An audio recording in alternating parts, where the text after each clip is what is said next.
Shut up and sit down.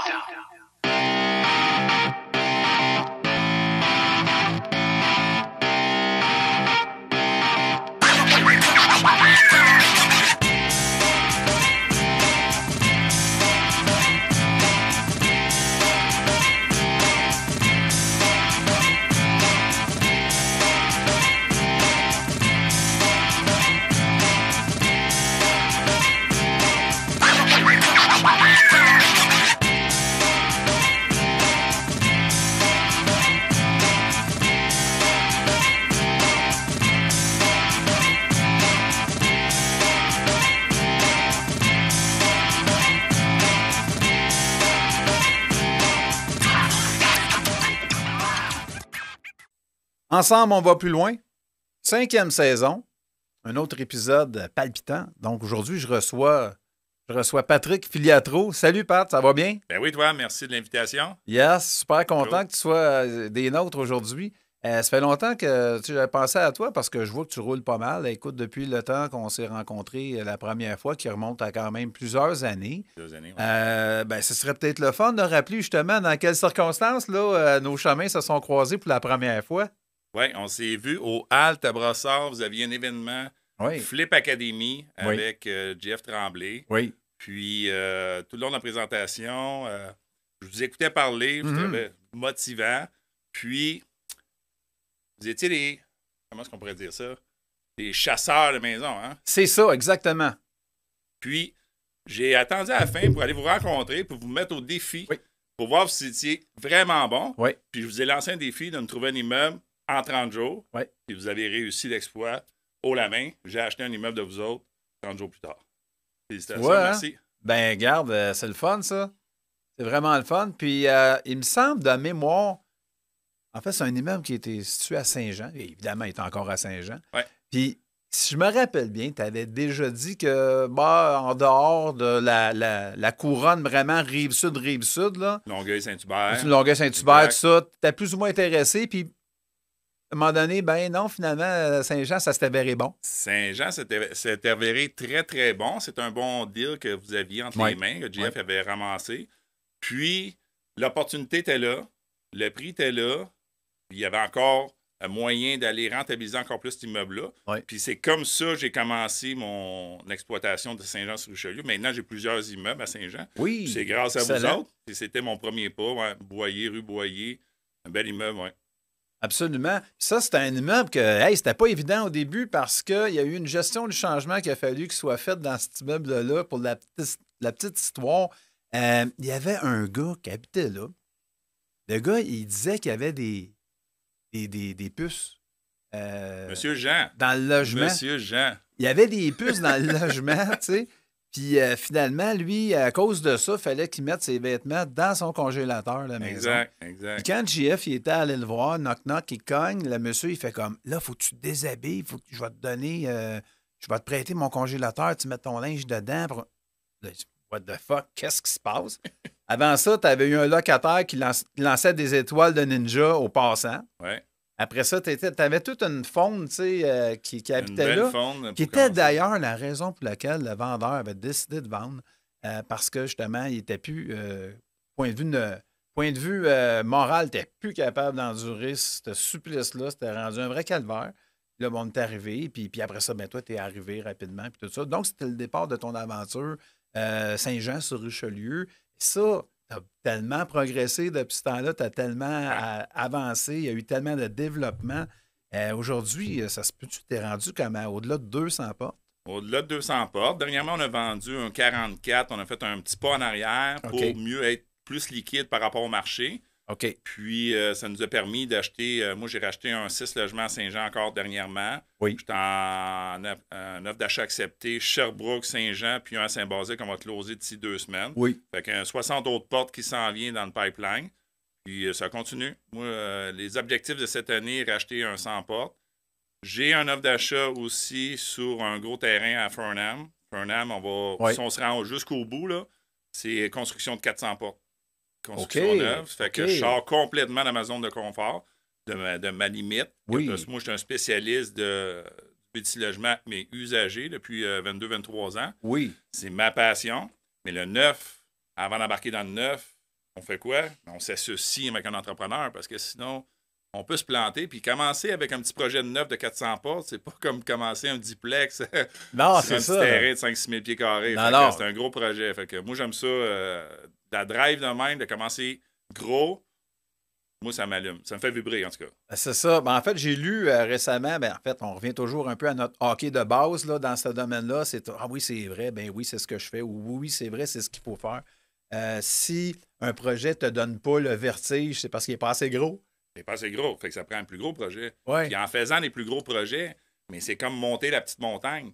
Tu sais, la prochaine étape, c'est pas de monter une petite montagne, c'est l'autre plus grosse montagne, puis une plus grosse montagne. Puis Exact. à un moment donné, le sommet de. Fait que c'est toujours ça parce que l'entrepreneur, le passionné de l'immobilier, si la montagne n'est pas assez gros, il ne vibre pas assez. Il ne se rend pas au bout de ses objectifs. Il faut que le projet soit grandiose si tu veux atteindre quelque chose d'intéressant. Là. Absolument. Tu sais, les forces, j'appelle ça la force, puis j'appelle ça les forces de l'univers, c'est que quand tu te mets en mouvement, ça attire des choses. Ouais. Ça attire des bonnes choses vers toi. Exactement. La loi d'attraction. La loi de l'attraction. La loi d'attraction. OK. Donc, tu as vécu la loi de l'attraction au cours de ta carrière d'investisseur. Ben oui, exactement. Oui, hein? Puis, peux-tu m'en parler? Faut que tu visualises aussi tes projets. Tu sais, le dream board de penser immobilier 7 jours sur 7, cette passion-là qui te fait vibrer. Oui. Tu peux pas avoir un parc immobilier un jour, puis vivre de l'immobilier, puis être libre financièrement si tu prends une demi-heure par jour pour faire l'immobilier. C'est impossible. Ça prend plus que 90 jours à ce qu'on m'a dit. 60 jours. Ah, 60 jours, oui. 90 jours, ouais, pour être millionnaire, non, ça en prend un peu plus que ça. C'est ça. Moi, j'ai bâti mon tas de briques depuis 22-23 ans. Oui. Fait que, tu sais, c'est un jardin que tu sèmes tranquillement, tu entretiens ton terreau, tu fertilises à toutes les années, puis à un moment donné, mais tu peux récolter. Fait que le 90 jours, et peut-être qu'il y en a qui vendent des cours pour ça, mais t'es pas à bonne formation. Non, mais je pense plus c'est une formule un peu magique, là, mais regarde, c'est ça. Là. Exact. Si tu veux être riche en 90 jours, mais peut-être aller t'acheter des billets de loterie, tu vas être plus... Exactement. tu as plus de chance que l'immobilier, mais il faut que tu sois patient dans l'immobilier, mais ça récolte tellement, là. Oui, absolument. Ouais. Donc, c'est pas après pas, mais aussi rencontrer les bonnes personnes, avoir le bon mindset. Tu sais, ça a l'air un peu un lieu commun de dire ça, avoir le bon mindset, bien s'entourer, mais ça demeurera toujours que c'est ça. Nul ne peut tout faire soi-même. Donc, la place du partenariat, c'est hyper important. On en parlera un petit peu tantôt, plus en détail, mais toi, dans le fond, cette passion-là, ça n'a pas toujours été... L'immobilier n'a pas toujours été une passion dans ta vie. Tu étais, mettons, le Patrick adolescent, Patrick jeune adulte. Oui, tu étais sûrement un gars, parce que tu m'as l'air d'un gars vraiment stimulé dans la vie, là, dans le sens que tu as une énergie naturelle. À quelque part, tu avais faim. Imagine, tu avais cette soif-là, puis cette faim-là dans la vie, dire moi, je vais faire quelque chose, puis voici. Mais ça n'a peut-être pas toujours été clair pour toi. Je vais te le dire comment ça a commencé l'immobilier, parce que personne ne faisait de l'immobilier dans ma famille. OK. Fait que si on parle de mon adolescence plus jeune, primaire, on a toujours habité dans des logements, tout le temps. Puis dans des secteurs, ceux qui connaissent ça, Saint-Bruno, Sainte-Julie, c'est évident où ce qui vivent les pauvres, puis où ce qui vivent les riches. Fait que Sainte-Julie, t'es en bas, puis t'as le domaine des Hauts-Bois. Fait que mes amis restaient dans le domaine des Hauts-Bois. Saint-Bruno, mais t'es en bas, puis t'as le sommet de Trinité. Fait que mes amis... fait que c'était évident. Fait que tranquillement, ça a fait son chemin. J'ai appris très jeune aussi que si je voulais avoir une pièce à dépenser, il fallait que je la gagne. Fait que c'est comme ça que j'ai commencé. Quand j'ai quitté le nid familial, j'avais 19 ans. J'avais dit à ma conjointe de l'époque, la mère de mes enfants, moi, je ne veux pas habiter en logement. J'ai habité toute ma vie en logement. Fait que quand je vais quitter, j'ai un salaire qui me permet d'aller vivre ailleurs. Fait qu'on avait commencé à louer des maisons. Deuxième maison, Saint-Bruno-de-Montarville, je reçois un avis, ma année était vendue, du nouveau propriétaire, reprise de possession. L'immobilier a commencé là pour moi. Sans formation, comme je vous dis, sans personne qui m'a montré comment, mais c'est parce que je venais de perdre, comment je pourrais dire ça? Si je voulais protéger ma famille, je ne pouvais plus être en mode encore location parce que... Oui, puis être précaire là-dedans. Précaire, c'est ça, exactement. C'est ça. Puis me faire évincer à n'importe quel moment. Oui. Fait qu'il fallait que je joue mes cartes un peu mieux. Fait que j'ai décidé, je vais acheter une maison. Mhm. Mais à ce moment-là, on avait décidé de fonder la famille. Un salaire, une maison, ça ne fonctionne pas. Oui. Je vais acheter un duplex. Il y a un locataire qui va m'aider. Oui. Ça ne fonctionne pas encore. Je vais acheter un triplex. J'ai 2 locataires qui vont m'aider. Là, ça fonctionnait. Puis j'ai focusé sur l'achat d'un triplex. On a acheté un triplex, je pense, 30 jours plus tard. Puis, au fil des mois, quand je collectais mes loyers, je me suis aperçu que l'argent que je faisais de ma job, c'était 100% pour nous. Il n'y a pas d'hypothèque à payer. Tout était payé. Toutes les Ben dépenses oui, de l'immeuble ben oui. par quelqu'un d'autre, sauf moi. J'ai dit, Ouais. c'est merveilleux, c'est ça l'immobilier. Ben, je Ouais. veux continuer. Ouais. Fait que là, j'ai commencé à apprendre. J'ai commencé à acheter d'autres immeubles. J'ai acheté à Sorel. J'ai acheté un restaurant. Puis, un peu plus tard, dans mon évolution, Desjardins, j'ai un offre d'achat sur un 7 logements à Sorel. Je m'en souviendrai toujours. Puis là, ils me disent, on ne dit pas oui, mais on ne dit pas non. J'aimerais ça que tu structures, tu ralentisses un petit peu ta progression. Uh-huh. Puis juste pour voir où est-ce que tu t'en vas là-dedans. Ben, t'es un peu, là, moi, ma passion, c'est l'immobilier. J'ai un offre d'achat accepté, Ben oui, puis tu ben me oui. dis, ben, attends, structure ça. Mais comment j'explique ça? Mon vendeur, je dis, hey, attends un peu, là, m'en revenir dans 6 mois, Desjardins veut que je place mes billes. C'est puis ça, il me on demande verra. d'appuyer sur le frein. Là. Ben oui, toi. Sur le frein. Fait que j'ai dit, parfait. J'ai dit, c'est là que commence le partenariat. Parce que j'étais une petite bête noire, mouton noir. Moi, j'aimais ça faire mes affaires tout seul, décider tout seul. Mais le partenariat m'a permis d'avancer beaucoup plus vite. Ben oui, Mais ben là, je ne oui. savais pas à cette époque-là. Non, c'est ça. C'est Là, à ce vraiment- moment, on découvrait de ton côté, en fait, l'inconvénient du ratio d'endettement. Tu sais. Ouais. De se faire dire, ben oui, vous n'avez pas les moyens d'aller plus loin, mais dans le fond, on le sait que tu avais les moyens, mais au niveau du risque bancaire, là, c'était pas là. Donc, la porte du partenariat s'ouvre. Sauve, exactement. Partenariat sauve, je lance ça sur les réseaux sociaux. J'ai un gars qui me contacte qui est en vacances ailleurs dans le monde. OK. Il dit, écoute, j'ai entendu ça, j'ai vu ton post, c'est super intéressant les chiffres, je veux te rencontrer à mon retour, on fait le deal ensemble. Un inconnu pour toi, là. Un inconnu, OK. un inconnu. Fait que on se rencontre, le fit est bon. Oui. Finalement, on ne fait pas le deal parce que le deal, il y avait un litige avec la conjointe puis le monsieur. Le monsieur OK. voulait sortir, mais OK. la conjointe avait un avocat qui disait que ça fallait des millions. Fait que Ouais, finalement, ouais. on ne va pas dans le deal. Uh-huh.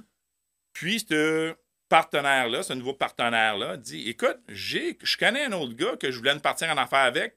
L'année passée, on a structuré des choses, mais on n'a jamais avancé. J'aimerais ça le rentrer dans notre équipe. Toi, tu as l'expérience. Nous autres, on veut. Notre crédit est bon. Mm-mm. Pourquoi qu'on ne formerait pas un trio et on part? Déjà, de m'associer avec quelqu'un, je sortais de ma zone de confort, je me mettais un Ouais. petit peu un frein, mais je me dis, je vais aller plus vite. Puis là, de rajouter quelqu'un dans l'équipe, pas sûr. Mais j'ai joué le jeu. OK. J'ai pas le choix. Je OK. vais avancer. Ça Uh-huh. me prend des partenaires. Fait que ce partenaire-là rentre. On crée une nouvelle compagnie. On commence à acheter. On a acheté Boyer, qu'on parlait tantôt de la transaction de Oui, Saint-Jean-sur-Richelieu. OK, Fait qu'on était 3. Alors, on a acheté une autre maison.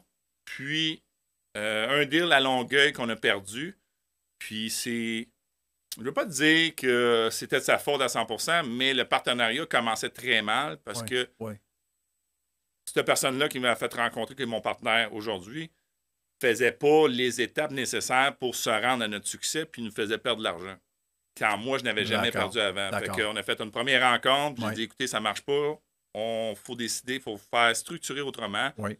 Puis, à d'autres deals, on part encore de l'argent. J'ai dit, écoute, moi, j'en faisais de l'immobilier Ouais. tout seul avant. Moi, Je vais juste débarquer. Ouais. Alain, qui est mon partenaire actuel, j'ai dit, tu décides si tu veux aller avec lui ou tu veux continuer avec moi, mais il faut Ouais. que tu décides là parce que moi, je ne vais pas continuer. Et- sauf erreur, je me rappelle de cette anecdote-là. Je me rappelle de cette portion-là de ta vie. Ouais. Parce que tu m'avais approché à un moment donné, on avait jasé de ça, de cette affaire-là. Puis, en fait, force est de croire que tu as pris vraiment la bonne décision, les bonnes décisions, et qu'Alain aussi a pris la bonne décision Je à pense quelque qu'Alain a part. pris la bonne décision de continuer avec moi. Tu sais, ben, donc, c'est une histoire à succès, puis c'est une histoire Exact. qui dure depuis combien? Alain, on peut le nommer, Alain Couturier? Alain Couturier, maintenant, on a toujours été partenaire, Ben oui. super partenaire. Moi, Uh-huh. j'étais chanceux parce que dans le partenariat, on entend souvent des mauvaises histoires. Oui. Puis ça s'est bien réglé dès le départ, puis j'ai continué avec Alain. Puis Alain, tu sais, on a chacun nos forces et nos faiblesses. C'est ça qui est Absolument. important dans un partenariat. Puis Alain, il me fait tellement confiance qu'on a acheté des immeubles qu'il n'a jamais vus de sa vie. OK. Fait que, tu sais, tu vois le lien, là. Oui. Fait qu'on progresse, puis on y va, puis il se pose pas 1000 questions, puis go, online, puis on y va. Fait que C'est encore comme ça aujourd'hui. On est en train de changer notre façon de voir la business. Le marché change. Tu sais, le marché change aux 3-4 mois. Là. Oui. Les taux d'intérêt, les ratios de couverture de dette, c'est moins évident. On faisait le bel business, on sortait nos billes. Oui. C'est plus le cas. Là, je pense qu'il faut être dans un marché, il faut être liquide. Nous autres, on l'est liquide. Fait qu'on est prêt à faire d'autres achats, mais le partenariat, on ne le laisse pas de côté, puis on s'associe avec d'autres mondes pour aller beaucoup, beaucoup plus gros. Là. Oui, parce qu'il faut s'amuser là-dedans. Ben, c'est ça. En même temps, il faut s'amuser, évidemment. C'est the name of the game. Puis aussi, ben, l'immobilier, c'est un marché où que justement, c'est un bien qui est illiquide comme tel. Il n'y a pas, à moins de refinancer, à moins de faire de l'arbitrage, revendre, décider, comme vous l'avez fait récemment, de vendre un 40 et quelques portes pour vous rabattre sur un nouveau produit qui va sûrement être plus à la hauteur de vos ambitions puis qui va répondre plus à vos besoins. Irais-tu dire qu'aujourd'hui, le business de l'immobilier, c'est plus sophistiqué que jamais, que ça l'a été avant? Comment dire il y a eu des années que n'importe qui ne connaissait pas les chiffres, achetait, faisait de l'argent automatique. Tu mouilles ton doigt, puis c'est bon. Tu ne connaissais pas ça, tu faisais de l'argent. Exact. C'était aussi simple que ça. C'est aussi simple que ça. Là, ça a changé beaucoup. Ouais. Il faut que tu ailles en formation. Tu sais, les formations, je l'entends souvent parler. Oui. Moi, je ne vais pas investir 5 000, 10 000 là, c'est je trouve ça cher, mais vous n'allez rien apprendre d'aller dans les mensuels à 25 $. Là. Non. Si vous réseautez, peut-être. Mais le gars en avant sur le stage, il ne va pas te donner les trucs et conseils pour aller plus loin. Non, c'est ça. 25, c'est en conséquence de quoi? Exactement. C'est sûr que, bon, il y a des règles du pouce qui n'ont pas changé, mais c'est que la réalité, elle a changé. Tu sais, si on disait, des fois, on va faire un petit calcul rapide, genre sur le coin du hood du pick-up ou sur un bout de napkin, tu sais, ça peut te donner, tu sais, je veux dire, comme... Ça peut te donner un c'est indice. beau la règle du 72, mais bon, il y a tellement autre chose, là, tu sais, aujourd'hui. Ça peut te donner une bonne règle, mais... La sophistication est là. Puis, tu sais, la formation est super importante dans le marché immobilier qu'on est aujourd'hui. Si tu veux grossir, si tu veux t'acheter, tu veux être un propriétaire de bloc, tu veux acheter 2 duplex dans ta vie pour ton fonds de pension, tu n'as peut-être pas besoin de dépenser 100 000 en formation. Non, c'est ça. Si tu veux grandir puis tu veux vivre, te libérer en 90 jours, là, tu es obligé d'aller en formation. C'est là que tu vas apprendre. Puis, tu sais, la formation, c'est vraiment un investissement. Tu sais, une belle façon de perdre 100 000, c'est d'avoir économisé 5 000 en formation. Tout à fait. Nous, on a récupéré bien des dossiers où que les gens disaient, tu sais, perdu de l'argent, mais j'ai appris. Tu sais. Non, c'est parce que tu n'es pas obligé de perdre de l'argent pour apprendre. Tu peux investir de l'argent dans ta formation pour éviter d'en perdre, justement, comme tu l'as si bien dit. Fait que c'est tout le temps une question de... c'est un peu comme les gens, mais souvent, viennent voir après, plutôt que de faire, exemple, la médecine préventive, d'investir dans leur santé, d'éviter d'avoir des litiges, etc. Non, ils vont aller voir l'avocat une fois que ils vont assurer l'immeuble une fois que le feu est pris. Ils vont aller une fois que le trouble est pogné. Ils vont donc essayez donc de faire de la prévention. Soyez donc proactifs. Je pense que Patrick, tu es un très bel exemple de investi. Donc, tu as pris de l'argent de la poche côté gauche, puis il en a rentré plein dans la poche côté droit, grâce aux efforts que tu as faits pour bien te former.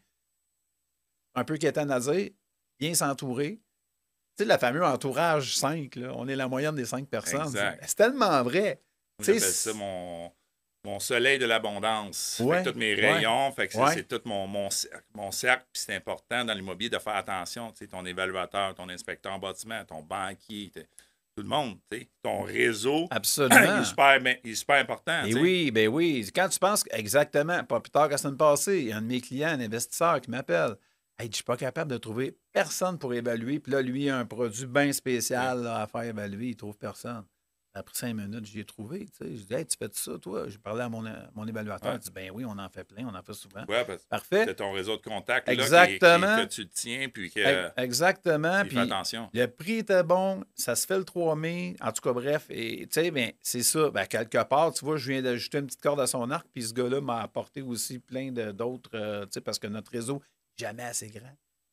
Alors, on a besoin de tout le monde. On en revient au partenariat. C'est vrai qu'ensemble, on va plus loin. Ça n'a jamais été si vrai. C'est jamais été si vrai, exactement. Et en autant qu'on choisit, on fait les bons choix. Pour faire les bons choix, des fois, il faut accepter d'en faire des moins bons.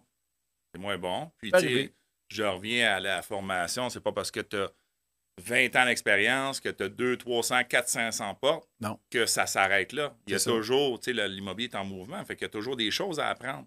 Tu as des choses à apprendre de d'autres investisseurs. Oui. Tu sais, des plus jeunes qui viennent me voir puis ils veulent savoir mon histoire. Mais je leur dis tout le temps, quand vous achetez les plus vieux, là, prenez-vous le temps de jaser avec cette personne-là qui est en fin de cycle immobilier, toutes les étapes qu'il a passées, c'est quoi les erreurs, où ce qui a été accompagné, qu'est-ce qu'il aurait dû faire différemment. C'est une mine d'informations que tu as là, ton vendeur. Bien, souvent, le monde, ils vont plus penser à y arracher 20 000 sur sa transaction que parler avec lui.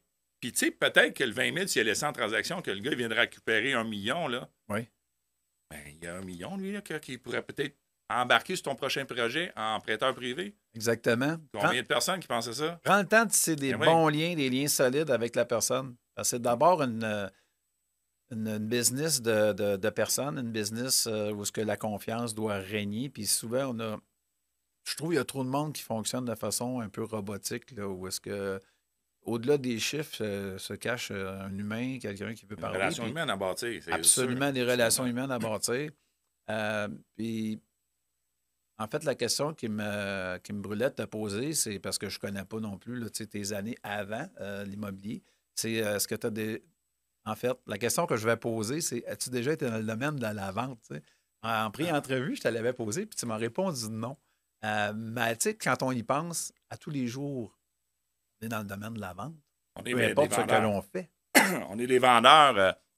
Rappelez-vous, quand on est tous jeunes, on fait déjà de la vente. Quand on se met à pleurnicher là, pour avoir un suçon, là, fait le bacon. On fait le bacon. Qu'est-ce qu'on fait? C'est de la vente, c'est de la négociation. Exact. Pourquoi que ça se perd en grandissant? Oui. On fait plus. C'est sûr qu'on ne fera pas le bacon, mais on peut le faire plus intelligent. Mais on te demandait, puis il n'y avait pas de filtre. Puis la personne va dire oui ou non. Exactement. Puis tu négocies. C'est ça. Puis à cette heure, on le fait plus. Non. Mais moi, j'étais encore comme un jeune enfant. Fait que j'en parle, puis j'étais un livre ouvert, puis je pose la question. Des fois, mon associé fait comme oh, qu'est-ce que tu viens de dire là? Ben, je viens de demander. C'est ça. Il vient de dire oui quand hier, on a parlé des mêmes chiffres. Puis toi, dans ta tête, tu t'es dit ah non, c'est sûr qu'il va dire non. Puis pourtant, j'étais allé en bas de ce chiffre-là, puis là, il est en train de dire oui. Puis là, tu sors, tu fais comme comment c'était fait? Oui. J'ai posé la question. Oui. Toi, qu'est-ce que tu as fait? Tu t'es dit déjà non à sa place. Tu as eu cette mentalité-là, ton subconscient travaille pour rendre, pour que quand il va lui poser la question, tu es déjà en train d'y vendre un nom qu'il va te dire. Et voilà. C'est pas productif. Donc, poser la question. Il va dire oui ou non. Exact. Ben, il y a une façon d'amener la personne. Donc, oui, il y a une façon de l'amener, c'est sûr. Tu sais, des pensées limitantes, dans tous les domaines, je ne peux pas concevoir qu'un humain n'ait pas, dans un seul des domaines de toute sa vie, une pensée limitante. Au moins une pensée limitante. Et là, c'est un bel exemple que tu viens de nous donner. Pour éviter ça un petit peu. L'associé qui te fait ben non, jamais, je suis gêné. Ouais. Nous autres, on disait si le prix que vous offrez ne vous rend pas vous-même mal à l'aise parce que vous offrez trop haut. C'est un peu ça, quelque part. Mais il y a tout le temps une façon, soit sans insulter, sans être arrogant, sans déplaire à la personne, de l'amener là où tu veux l'amener, justement en lui, parce que tu es un gars qui pose énormément de questions. Oui. Ça nous sert dans les relations d'affaires, de poser des questions puis de poser des questions encore. Parce que ça te permet de découvrir c'est quoi son point le tipping point qu'on appelle, là, où est-ce qu'il va basculer vers un oui dans la conversation. Il faut qu'il y ait un point d'ancrage. Et aussi un point d'ancrage. C'est un point d'ancrage. Il faut que tu lances le point d'ancrage puis tu laisses travailler l'autre personne. Fait qu'après ça, tu vas structurer puis tu vas l'amener au niveau que tu veux l'amener. Okay. Mais il faut que tu étudies ton dossier avant. Je te donne un exemple. Il y a un immeuble à vendre, tu rencontres le propriétaire. Il faut aller voir l'historique. C'est quoi l'historique au registre foncier de cette personne-là? Okay. Es-tu en défaut de paiement? Y a-tu une hypothèque dessus qui n'est pas payée? Tu as déjà un historique. Tu as déjà un bagage que tu as étudié avant ta première rencontre. Fait que tu sais comment tu vas structurer tes affaires. Oui. Puis moi, je ne lance jamais le prix en premier. Parce que si tu lances un prix en premier, tu es perdant. Mais je vais lancer la question combien ça te prend dans tes poches aujourd'hui, Guy, pour être heureux. Oui. Bon. Là, tu vas peut-être t'enfarger puis tu vas lancer le mauvais chiffre. Là, je vais repartir de ça. Mais je connais ton historique aussi. Ouais. Si tu me lances un chiffre trop haut, puis je sais que tu es déjà en défaut de paiement, puis qu'il va y avoir un avis de 60 jours qui va sortir bientôt. Exact. Tu n'es pas en négociation de force. Mais moi, je le sais déjà. C'est ça. Dans cette relation-là que je vais bâtir avec toi, à un moment donné, je vais t'amener à me dire qu'est-ce qui ne va pas. Tu vas être capable de l'amener à il est dans le déni à reconnaître la situation véritable puis l'amener là où que tu veux l'amener. Pour le bonheur de tout le monde, en fait, pour que ça soit gagnant-gagnant. Ça, c'est gagnant-gagnant. Essayez pas de soutirer l'immeuble. Essayez pas d'y piler sa tête parce qu'il est en défaut à quelque part. Non. C'est pas ça. Il faut bâtir une relation. Ouais. Puis quand la relation est bâtie, là, le lien de confiance est là, après, on va tomber dans les vraies négociations. Mais le lien de confiance est là. C'est ça. Fait que ça veut dire que n'importe quel autre requin qui va débarquer, qui n'a pas bâti ça, mais il est déjà hors jeu. C'est ça. C'est là que je m'en allais là, justement, parce qu'aujourd'hui, beaucoup, on parle de surenchère, on parle et les trucs qui sont hors marché. Des fois, c'est pas secret, là. Ils sont hors marché, mais il y a des prétendants au titre. Ils veulent aller le chercher. Donc, ce que tu nous as donné comme nugget, dans le fond, c'est excellent pour justement avoir un point d'ancrage avec le vendeur. C'est ça. Mais c'est arrivé ou est-ce que tu es arrivé justement après quelqu'un qui est allé chanter une belle chanson au vendeur, là? Bien, c'est arrivé plusieurs fois. Puis tu as réussi à remonter cette pente-là puis partir avec l'immeuble? C'est sûr que il y a le lien de confiance pour que tu crées. Ça, c'est la base. Oui. Après ça, s'il y a eu des négociations qu'il y a eu avec d'autres prospects, puis ça a tombé. Oui. Mais est-ce que dans cette négociation-là, le prospect est allé voir c'était quoi le besoin du vendeur? Oui. Si tu découvres son besoin, je te donne un exemple. J'ai closé un immeuble à Saint-Basile. Le gars était sur le marché. Je ne sais pas quelle salade qu'il y a eu. Il a sûrement eu beaucoup plus, mais il n'a pas réussi à closer. Ça a tombé à SCHL. Pourtant, le gars mettait 250 000. Et voilà. Blablabla. Fait que là, on l'a récupéré hors marché. Puis, lui, il voulait 900 000, mais il ne voulait plus. Son besoin, c'était quoi? Il ne voulait pas tomber en financement. Il ne veut plus attendre 4 mois. Il ne veut pas perdre de temps. Non. Fait que j'ai offert moins. J'ai dit, écoute, je suis honnête avec toi. Ouais. Voici qu'est-ce que je vais faire avec l'immeuble. Ton besoin, c'est 30 jours, ça s'est closé. Je suis capable de te l'amener dans 30 jours, sauf que j'ai juste ça comme liquidité. Est-ce que ça fait ton affaire? Oui ou non? Imagine. Finalement, il va prendre pratiquement 100 000 en bas de qu'est-ce qu'il voulait. Pourquoi? Parce qu'on close là. C'est ça. Et ça, c'est super bon parce que, dans le fond, le premier, il a trébuché puis il a pavé la voie à ce que vous autres, vous arriviez. Donc, à ce moment-là, le vendeur, il était refroidi puis il fait comme non, on ne me fera pas le coup 2 fois que ça tombe au financement. Fait qu'un tien vaut mieux que 2, tu l'auras. Ouais. Donc, c'est une belle façon de récupérer. Puis c'est gagnant-gagnant. Il ne veut plus attendre. Il est prêt à perdre, mais il veut une transaction rapide. Moi, je l'amène dans le package que je vais le faire rapide. Mais j'y ai dit mes besoins. Puis que je n'avais pas l'argent au complet, mais que j'avais tant de liquidité. C'est ça. Puis il a accepté. Il veut juste sortir. Il veut plus. Il est en fin de carrière. Il ne veut plus gérer le locataire. Et son immeuble est en train de se vider. Oui. Il voit les tracas s'en venir aussi à l'avenir. Hein. Tout à fait. Êtes-vous des amateurs et des fervents des balances de vente? On a fait quelques-unes, balances de vente. Puis, tu sais, j'avais ça dans l'idée tantôt quand on parle d'amener le vendeur où est-ce qu'on veut l'amener. Oui. Souvent, j'entends les investisseurs rentrer sur un projet, puis moi, je vais rentrer plus tard. Je vais dire, hey, comment ça que tu as rentré, tu l'as eu moins cher, puis en plus, tu as une balance de prix de vente. Tu n'as pas créé ton lien. Toi, tu es arrivé à ta première rencontre, boum, boum, boum, boum, boum, boum, tu as tout garoché d'en face. Ouais. Le gars, il comprend rien de cette structure-là. Des fois, c'est des vieux propriétaires. Les balances de prix de vente ont peur de se faire avoir. Tu n'as pas de gagner de garantie. Puis en plus, tu t'en vas y parler. Tout négocié dans la première journée. Tu n'as rien bâti. C'est là que tu pars perdant. Là. C'est ça, exactement. Et jamais, tu lances pas toutes tes cartes en premier. Non. Tranquillement, puis tu apprends à connaître ton propriétaire-vendeur. Puis après ça, tu vas t'ajuster à sa stratégie. C'est quoi son besoin? Oui. Y a-tu besoin de s'acheter un chalet, son Winnebago, whatever? T'sais, travaille sur cet aspect-là. Oui. On en revient à profiler le vendeur, en fait. Ouais. Par poser des questions, s'informer, prendre nos informations, que ce soit sur le registre foncier. Ça peut être même sur le plumitif, ça peut arriver. Si tu as un immeuble où est-ce que le gars était tout le temps au TAL, y a-tu des locataires à trouble? Y a-tu du ménage à faire là-dedans? C'est quoi? Y a-tu déjà eu des cartes d'appel de poste de police pour de la pousse ou quoi que ce soit? Et ainsi de suite. Donc, tu peux jouer avec ça. La personne, est-ce que le point de vue personnel, tu vois que la personne a vraiment l'air très malade ou quoi? Tu peux avoir peut-être la pensée qu'il est vendeur. Là, vendeur motivé, comme on dit. Vendeur motivé, mais il ne faut pas que tu t'acharnes non plus contre ce propriétaire-là, mettons, qui a une maladie ou que sa femme est malade. On est en train de faire une transaction dans ce sens-là, puis il peut sortir rapidement. Oui. Je reviens, tu parlais au TAL. Hey, c'est une belle porte d'entrée pour trouver des vendeurs motivés, ça? Absolument. Quand tu es assis dans la salle, là. Oui.